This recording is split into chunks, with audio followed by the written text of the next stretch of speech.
বাংলাদেশ থেকে আল্লাহর ওলি বের হয়েছে, নাম হলো আবেদ আলী। কি নাম? ভালো করে বুঝবেন, মাথার বিশাল বড় টুপি, মুখের মধ্যে দাড়ি, নামাজ পড়ে জামাতের সাথে, প্লেনের মধ্যে উঠেও নামাজ পড়ে, মাইক্রো চালাতে চালাতে নামাজ পড়ে। এমন আল্লাহর ওলি নামাজ ফেল নাই। কক্সবাজার ঘুরতে গেছে, সেখানেও নামাজ। কিন্তু আমুল করছে এমন একটা কাজ, বিসিএস এর প্রশ্ন ফাঁস করে কোটি কোটি টাকা অর্জন করছে দুর্নীতি করে। জোরে কোন সুবহানাল্লাহ। কি জোরে কোন নাউজুবিল্লাহ। তাহলে কি বুঝলেন? নামাজ পড়ে সামনের কাতারে, প্লেনে দুটো নামাজ পড়ে সেলফি তুলে ফেসবুকে দেয়, কক্সবাজার ঘুরতে যায় নামাজ পড়ে, নামাজ মিস নাই, অথচ কোটি কোটি টাকা দুর্নীতি করছে। বাংলাদেশের সর্বোচ্চ পরীক্ষা বিসিএস, যার মাধ্যমে বাংলাদেশের ভাগ্য নির্ধারিত হয়, প্রশাসনে ক্যাডার বের হয়, শিক্ষক বের হয়, ডাক্তার ইঞ্জিনিয়ার বের হয়, ওই প্রশ্ন ফাঁস করে কোটি টাকা অর্জন করছে। এখন লোকজন বলতেছে নামাজ পড়ে কি লাভ? মাথায় টুপি, মুখের দাড়ি, একই কাজ করলো, নামাজ দেখি হবে? আমি বলবো না। আপনাদের এলাকায় জুতো চুরি করে এরকম লোক নাই? তাহলে আপনারা এখন কি বলবেন? নামাজিরা জুতো চুরি করে না? ব্যাখ্যাটা ভালো করে বুঝবেন। কোন নামাজিরা জুতো চুরি করে না, বরং জুতো চোররাই জুতো চুরি করার জন্য নামাজি সাজে। কোন প্রকৃত ব্যক্তিরা প্রশ্নপত্র ফাঁস করে না, নামাজিরা প্রশ্নপত্র ফাঁস করে না, দুর্নীতি করে না, বরং দুর্নীতিবাজরা নামাজি সাজে তাদের অপরাধকে গোপন করতে চায়। তাহলে বোঝা গেল নামাজের দোষ না, কার দোষ? ওই ব্যক্তির দোষ। ওই ব্যক্তির দোষ ঢাকার জন্য কি করে? নামাজ পড়তে আসে, নামাজি সাজে।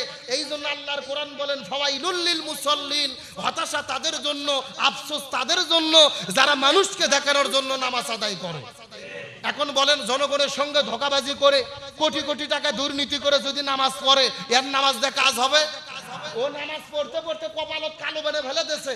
আবার প্রত্যেক বছর হজ করতে যাচ্ছে, যে শুনেছে হাদিসের মধ্যে যে কাবা ঘরে যাওয়ার পরে যদি হাজারে আসওয়াদে কেউ চুমু দেয়, আল্লাহ জীবনের গুনাহ মাফ করে দেয়। এখন ওই লোকটা যায় ওখানে হাজারে আসওয়াদে যায় মুখ দিয়ে ইশারা করতেছে, দৌড়ে যায় হামরি খেয়ে চুমু খাচ্ছে। আপনাদের কি মনে হয় গুনাহ মাফ হবে? আমার তো মনে বলে পাথরের যদি জীবনের হাত থাকতো, ওকে দুই কান ছাড়া তাকে দুটো থাপ্পড় মারতো। কথা কর না কে? আর ওই হাজারে আসাদ বলতো তুই চুমু খাওয়া তো দূরের কথা, জনগণের সাথে যেই দুর্নীতি করে কোটি টাকা অর্জন করেছিস, পাথর গিলে খেলেও সারে না পচার লাভ হবে না। এ কথা কন, অতই সোজা মাপ পাওয়া।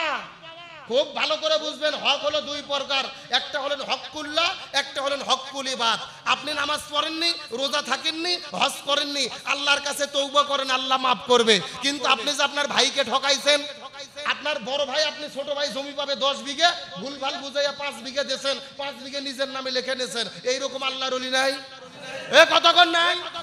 আবার আপনি বড় ভাই বোন জমি পাবে 2 বিঘে, সোনা ময়না কলজে টিয়ে পাখি বোন বলে জমি 20 শতক দিয়ে বাকিটা 2 নম্বর করে লিখে নিয়েছেন। এইরকম ভাই নাই?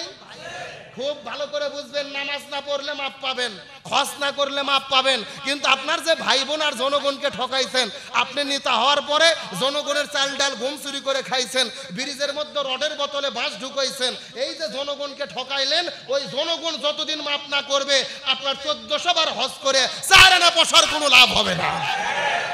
তাহলে এই যে আবেদ আলী প্রশ্নপত্র ফাঁস করেছে, 30 লক্ষ লোক বিসিএস ক্যাডার হওয়ার জন্য পরীক্ষা দিয়েছে, কিন্তু তাদের মেধা আছে, যোগ্যতা আছে, বিসিএস ক্যাডার হতে পারেনি। কারণ কি? ওই যে টাকা খাইয়া দুর্বল গভর্নমেন্ট মার্কা ছাত্রদের প্রশ্ন বিক্রি করছে, ওরা হয়ে গেছে বিসিএস ক্যাডার। এই 30 লক্ষ ছাত্র যতদিন মাপ না করবে, এই আবেদ আলীর নামাজ আর হজ আল্লাহ কবুল করবে না। তার মানে বোঝা গেল, আল্লাহর হক নষ্ট করলে মাপ আছে, কিন্তু বান্দার হক নষ্ট করলে কোনো মাপ